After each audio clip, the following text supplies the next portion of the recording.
हरिओम, जय श्री कृष्ण। एक बार फिर से कर्मकांड बाय आनंद पाठक में आप सभी का मैं हृदय से स्वागत करता हूं।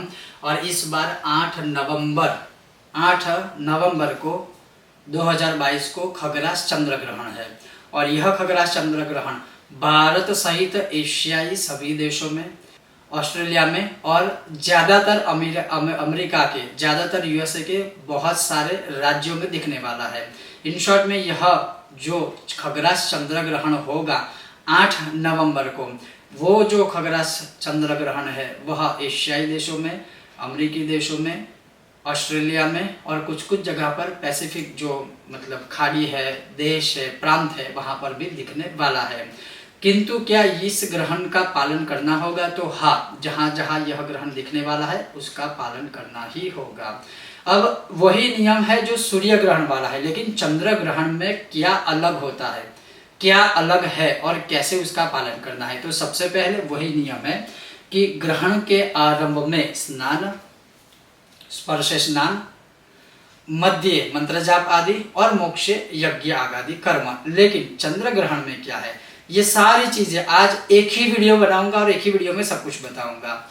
अगर आपको विषय वीडियो पसंद आए तो लाइक कीजिएगा, अधिक से अधिक शेयर कीजिएगा। बहुत समय है, जितना हो सके शेयर कीजिएगा, उसको समझिएगा और आप चाहो तो उसका आचरण भी कीजिएगा। और वीडियो पसंद आए तो फिर लाइक कीजिएगा। तो चलिए शुरू करते हैं। सबसे पहले यह ग्रहण किस तारीख को है? 8 नवंबर भौमवार अर्थात मंगलवार के दिन यह ग्रहण होने वाला है, जो मेष राशि में होने वाला है। अब उसका सूतक काल जो है वह 8 नवंबर को ही सुबह 9:36 से आरंभ होगा। ये सारी चीजें मैं डिटेल में विस्तार से बताऊंगा, लेकिन सूतक काल का समय है वो सुबह 9:36 से आरंभ होगा।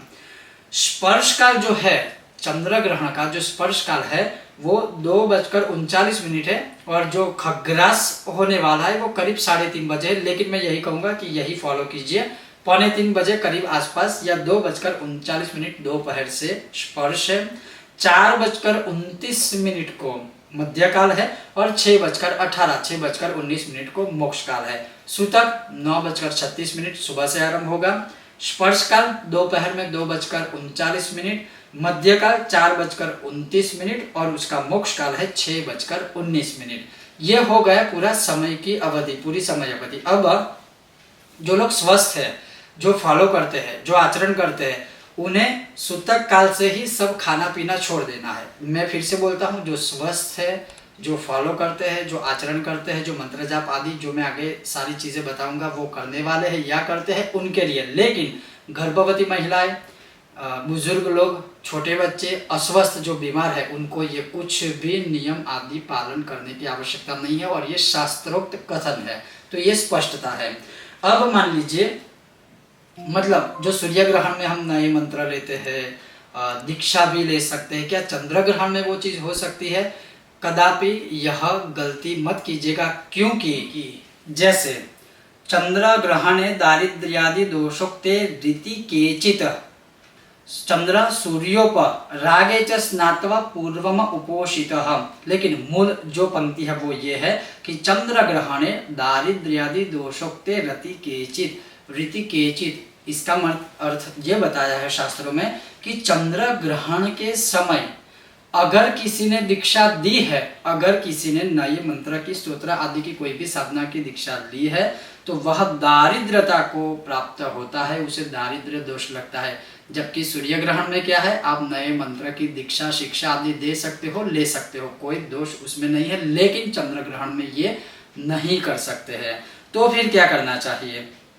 तो यहाँ पर लिखा हुआ है चंद्र ग्रहण में, बाकी मैं विस्तार से थोड़ा आपको समझाने की कोशिश करूंगा कि एग्जैक्टली उसी प्रकार से सूर्य चंद्र ग्रहण जब समाप्त हो जाए तो ग्रहण के समय उपवास पूर्वक स्नान करना है। चंद्र ग्रहण में आपको उपवास पूर्वक, वैसे ही सूर्य ग्रहण में भी होता है, लेकिन चंद्र ग्रहण में उपवास पूर्वक स्नान करना है। स्नान करने के पश्चात स्पर्श काल थकी मोक्ष पर्यंत एकाग्र मन से मंत्र जाप करना है। अब ये सारी चीजें जो है ना, वो मैं आपको अगर विस्तार से समझाऊं तो वो कैसे किया जाता है, क्या होता है, तो वो ये है कि जैसे आपको अपने गुरु ने कोई मंत्र दिया है, उसकी दीक्षा दी है, या मान लीजिए कोई स्तोत्र दिया है, फॉर एग्जाम्पल श्रीम एकाक्षरी मंत्र, फॉर एग्जाम्पल श्री सूक्तम का स्तोत्र।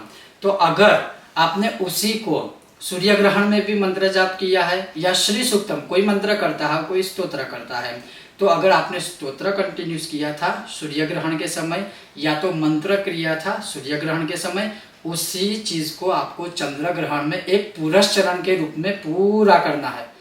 इससे बड़ा, इससे उत्तम, इससे श्रेष्ठ कोई अनुष्ठान करने की अवधि हो ही नहीं सकती। अब कैसे किया जाएगा तो वो भी सुनिए।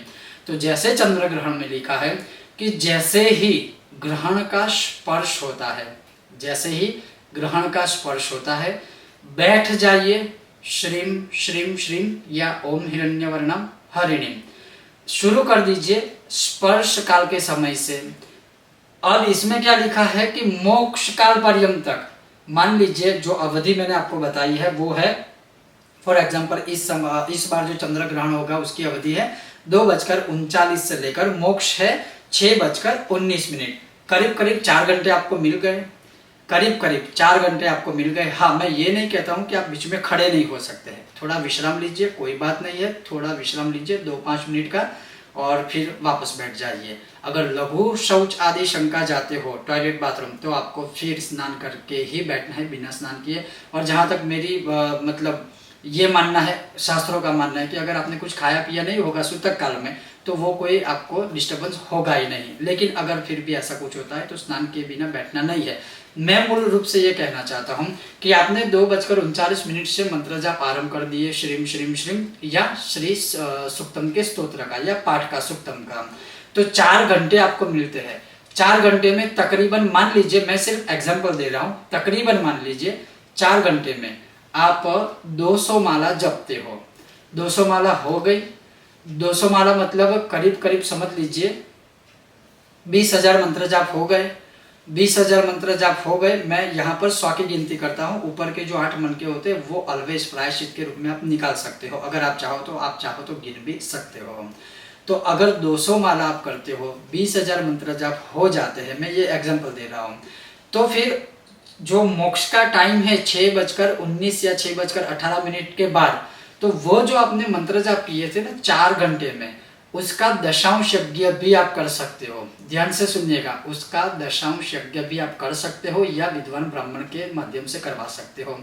मान लीजिए आप वो नहीं करते हो, मान लीजिए आप वो नहीं करते हो, तो उसकी दशांश माला कर दीजिए। जैसे आपने अगर 200 माला की है तो उसकी दशांश माला हो जाएगी 20। आप चाहो तो यज्ञ कर सकते हो 20 माला का, श्रीम स्वाहा या अधिक माला कर सकते हो।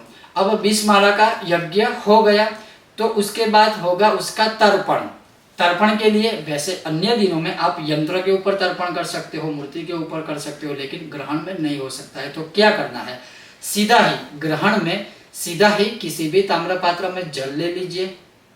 जल लेकर आप जैसे आचमनी है या चम्मच है, हो सके तो ताम्र पात्र ही लीजिएगा, तो उसमें से जल लेना है। फिर जैसे श्रीम तर्पयामि, श्रीम तर्पयामि, श्रीम तर्पयामि, या फिर पुष्प भी ले सकते हो। जैसे पुष्प लिया और एक खाली पात्र रखिए, एक कलश रखिए, उसमें से पुष्प लिया, श्रीम तर्पयामि, ऐसे कर सकते हो। तो वो हो गया उसका दशांश। मान लीजिए अगर 20 माला का दशांश यज्ञ हुआ या अधिक जाप हुए, तो फिर 2 माला का तर्पण हुआ। और उसी प्रकार से अगर आप देखा जाए तो 20 मंत्र जो होंगे उसका मार्जन होगा, लेकिन आप चाहो तो 1 माला ले सकते हो। मतलब मैं यहाँ पर एग्जांपल दे रहा हूँ, आप उसको काउंट कीजिएगा दशांश करके। उसी प्रकार से जैसे तर्पण किया वैसे मार्जन कर सकते हो, श्रीम मार्जयामि। और उसी प्रकार से फिर ब्रह्म भोजन, अर्थात 1, 2 या जितने ब्राह्मण दंपति हो या ब्राह्मण हो या विद्वान कर्मकार ज्योतिषी, जो भी मतलब ब्राह्मण आपको मिलते हैं, उनका ब्रह्म भोजन करवा दीजिए, अच्छा सा भोजन करवा दीजिए।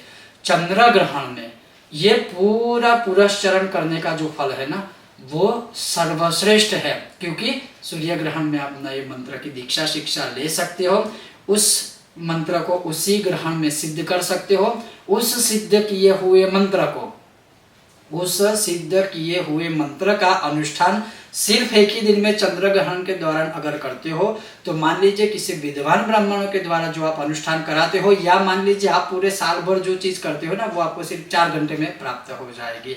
तो ये डिफरेंट है सूर्य ग्रहण और चंद्र ग्रहण में। और एक नियम मैं फिर से दोहराता हूँ, गलती से भी ये गलती मत कीजिएगा कि कोई नया स्तोत्र या नया मंत्र लिया, ये गलती मत कीजिएगा, क्योंकि यह दारिद्रता को प्राप्त होता है। और इस बार तो मैं कहूँगा कि बहुत अच्छी भगवत कृपा है कि देखिए, जैसे अभी दीपावली के दिनों में सूर्य ग्रहण गया, अभी देव दीपावली के दिन चंद्र ग्रहण है। और ये मैं शुभ क्यों कहता हूँ, जो भगवत भक्ति करते हैं उनके लिए तो ये आराध्य के सर्वश्रेष्ठ पर्व माने जाते हैं। तो जो सूर्य ग्रहण में सिद्ध किया है, चंद्र ग्रहण में फिर से रिचार्ज करो, एक पूरा अनुष्ठान 4 घंटे का कर दो, दैट्स इट, हो गया। उसके बाद जैसे मैंने सूर्य ग्रहण के बाद क्या करना बोला था, वैसे चंद्र ग्रहण में वही नियम होगा लागू जो आपने किया है, उससे कंटिन्यूस प्रतिदिन करते रहिए। और एक मैं नियम आपको खास कहूंगा, जब आप अनुष्ठान आदि करते हो, अनुष्ठान पूरे भी हो गए, सफलता से पूरे हो गए, बहुत सारे संकेत भी मिलते हैं, इसमें तो कोई संदेह नहीं है, उसमें तो कोई मतलब मना भी नहीं कर सकता है। लेकिन उसके बाद जो नित्य करनी है ना माला, वो भगवान या तो ऐसे संयोग आपके सामने खड़े कर देंगे कि चाहे आप बिजी हो जाएंगे, व्यस्त हो जाएंगे, या कोई ऐसी मतलब घटना घटित होने लगेगी कि आप नहीं कर पाओगे। लेकिन एनी हाउ आपको चाहे कोई भी हो, मतलब किसी भी प्रकार का कोई भी फंक्शन हो, व्यवस्था हो, संयोग हो, कुछ भी हो, आपको उसे कम से कम, अगर मंत्र जाप किए हैं, कम से कम 1 माला करो। 1 माला भी नहीं होती है ठीक है, लेकिन भगवान के सामने खड़े होकर या बैठकर 54 टाइम्स वो जो मंत्र आपने सिद्ध किया है या जो नित्य करते हो वो बोलिए। अगर आप कोई भी पाठ करते हो, उदाहरण के तौर पे श्री सूक्तम के प्रतिदिन अगर 16 पाठ करते हो, लेकिन एक पाठ कम से कम कीजिए, क्योंकि गैप मत रखिए। अगर हम एक दिन खाना नहीं खाएंगे तो हमारा शरीर जो है, शरीर की ऊर्जा है वो कम हो जाएगी। तो वैसे ही जब आप मंत्र इतना सारा कुछ करने के बाद अगर एक दिन उसे स्किप करोगे, गैप रखोगे, तो उसकी जो शक्ति है ना वो धीरे धीरे कम हो जाएगी। उसे रिचार्ज करते रहिए, चाहे कोई भी कंडीशन हो। और ये तो धर्म पथ है, इस मार्ग पर चलना सरल सहज नहीं है, हर कोई इस मार्ग पर नहीं टिक पाता है। और जो टिक गया, समझो वो भगवत को प्राप्त हो गया, भगवान उनको प्राप्त हो गए। सब प्रकार के आप लक्ष्य तक पहुंच सकते हो। तो ये खास नियम याद रखिएगा। तो ये पूरा चंद्र ग्रहण में आप एक अनुष्ठान कर सकते हो। ये सारी चीजें हो जाने के बाद स्नान करना है। स्नान करने के बाद एग्जैक्टली वही चीज है कि पूरे घर में आप जैसे गंगा जल, गौमूत्र का छिड़काव कर दो, पूरे घर में वो छिड़क दीजिए।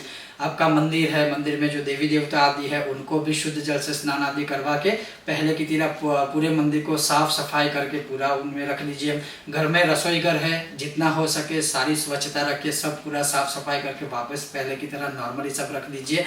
जितने अधिक हो सके ग्रहण चले जाने के बाद, ग्रहण पूरा हो जाने के बाद ये सारी चीजें करना आवश्यक होती है। और साथ ही साथ में एक ही वीडियो में जैसे मैं बोलूँगा, तो जब ग्रहण का सूतक काल सुबह 9 बजे शुरू होता है, 9:36 से, तो उसी समय आप पूरे घर में जो कुशा, जो दरबा मैंने सूर्य ग्रहण में उसका वीडियो बनाया था, वो पूरे घर में एक एक टुकड़ा या जितने भी आपको प्राप्त होते हैं, जिस प्रकार से प्राप्त होते हैं वो सारी जगह रख दीजिए। और वीडियो के अंत में यही कहूँगा, जब आप यह मंत्र जाप आदि करने बैठते हो, अनुष्ठान करते हो चंद्र ग्रहण में, प्रयत्न कीजिएगा सफेद रंग के वस्त्र पहन के बैठो। प्रयत्न कीजिएगा सफेद रंग के वस्त्र पहन के बैठना। अब ये जो दूसरी सबसे बड़ी बात है, जो शायद मैं भूल गया था, अभी मैं रिपीट कर रहा हूँ, वीडियो को अंत करूँ उससे पहले, जो आप करते हो, जो आप अनुष्ठान करते हो, ध्यान से सुनिए, जो आप करते हो, जो आप अनुष्ठान करते हो, जो ग्रहण में करते हो, गोपनीयम गोपनीयम गोपनीयम रहस्यतः, किसी को भी वह बताने का प्रयत्न मत कीजिएगा।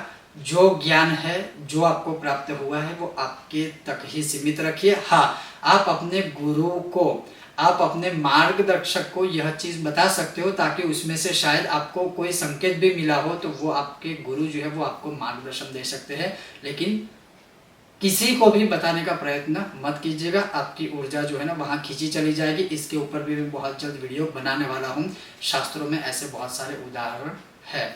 तो ये था चंद्र ग्रहण के ऊपर एक वीडियो, आप अच्छे से फॉलो कीजिएगा, आचरित कीजिएगा, चाहो तो अनुष्ठान भी कर सकते हो। और अवश्य करना ही चाहिए। ऐसे दिन बार बार कहाँ आते हैं, ऐसे पर्व बार बार कहाँ आते हैं। और आप सभी को इसी वीडियो की समाप्ति के साथ देव दीपावली की बहुत बहुत शुभकामनाएं, चंद्र ग्रहण की भी बहुत बहुत शुभकामनाएं साधना पथ के लिए। ओम गणेश, जय श्री कृष्ण, श्रीमन नारायण।